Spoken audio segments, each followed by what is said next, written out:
Good morning, friends. Today we will see about training and development. So, the meaning for training is it is the act of increasing the knowledge and skill of an employee for doing a particular job. It is concerned with increasing general knowledge and understanding of the employee's total environment. So, before giving training, the company will have to have a question in their mind. Since they are investing a lot of money for training, they need to know whether it will be useful in giving training. What is the benefit they can get it from out of training?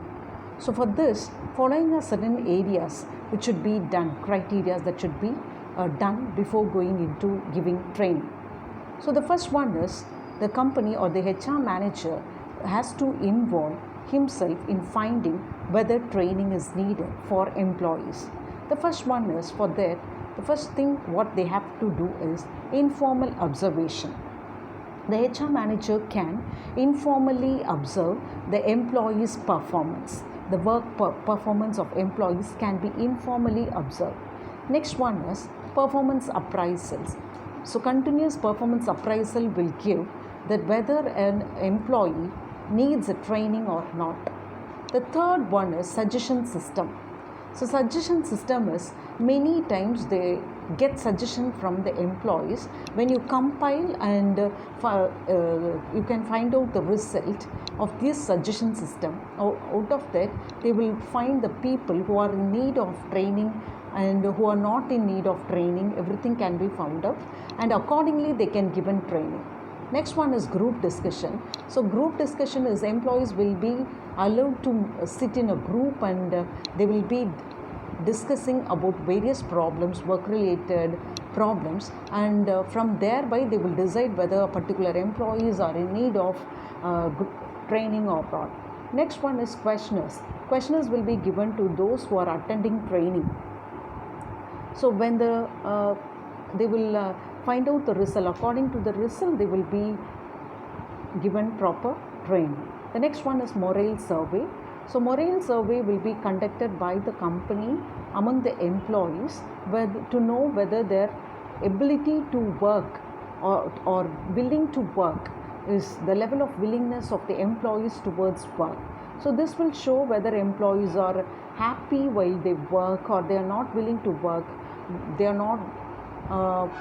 These are some of the things that will be done under the morale survey. Accordingly, they can be given training. The next one is tests. Many times the company will conduct tests and thereby they will find out whether they are in need of training or not. The next one is interview with union officials. For giving training, the HR manager will sit together with the union officials and they will get their suggestion to conduct training or not. The next one, selection of exit interview. So, whenever an employee quits a job, resigns a job, they will be conducted an exit interview. The reason to find out what is behind his resignation.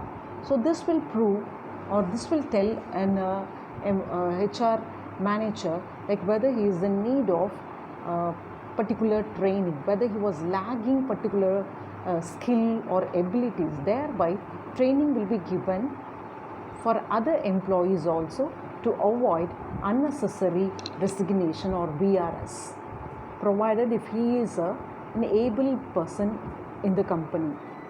Next one is the selection of, again they can also conduct selection interview. So, in the selection interview also the capacity of the employees will be known out and thereby they can be given enough training. The last one is analysis of report. So, the reports of each and every employees can be analyzed and thereby their need for training can be found out and training can be given accordingly. The next one we will see about the methods of training. There are two major headings under this. The first one is on the job training and the second one is off the job training. Under the on the job training,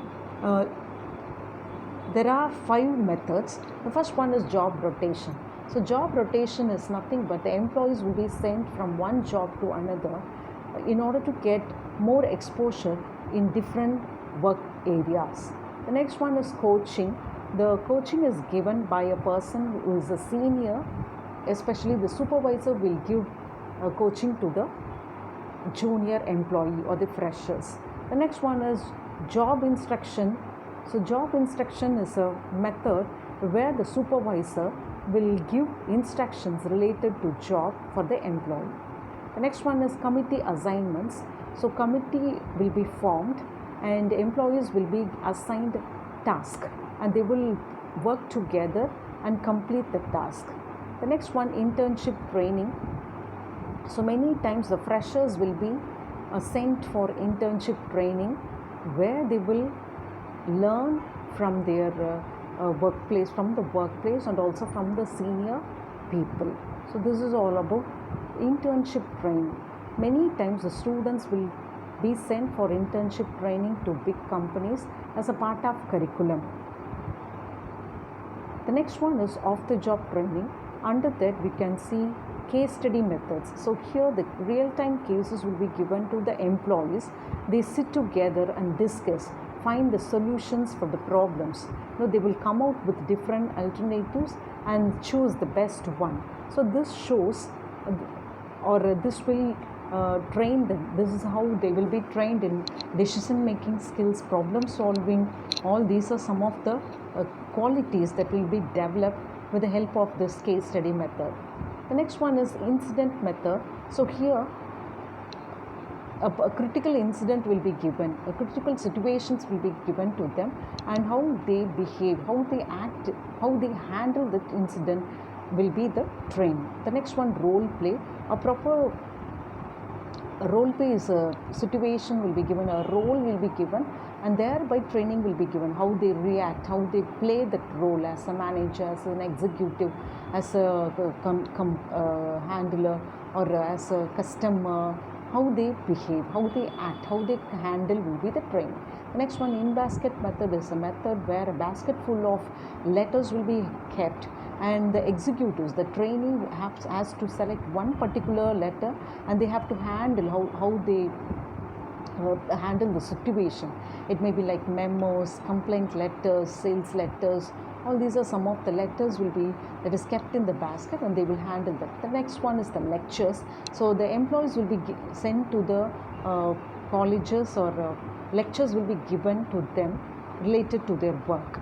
The next one, business games. So business games will be conducted for the employees, especially this will be conducted for executive level, and thereby the decision making skill, problem solving skill, interpersonal skills will be developed. The next one is simulation game. Simulation involves computer aided program, computer aided trainings. The next one, management education. So the company will also send sometimes the employees for increasing their education, management related courses. The last one is conferences, and companies will also send employees to conferences to different places, different education institutions, or wherever workshops or conferences are held related to work, they will be deputed. So these are some of the on the job and off the job training. Thank you.